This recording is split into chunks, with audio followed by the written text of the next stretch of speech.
SPPD belum cair besok pagi. Siap. SPPD cair, kami akan hadir. Siap. Pimpinan harus perhatikan kami ini. Siap. Sudah 3 bulan tidak cair.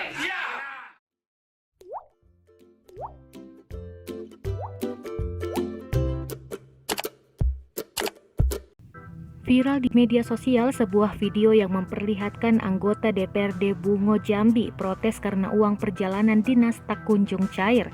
Dari video yang diunggah akun Instagram @medantau.id, salah satu anggota dewan berpakaian batik mengatakan sudah 3 bulan uang perjalanan dinas belum mereka terima.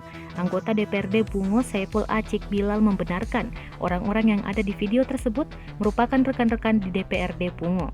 Namun Saiful mengaku video itu merupakan video lama yang sudah direkam sejak beberapa bulan lalu. Dia mengaku bahwa video itu dibuat karena SPPD belum cair. Hingga saat ini, kata Saiful, tuntutan anggota dewan tak juga dipenuhi oleh pemerintah daerah.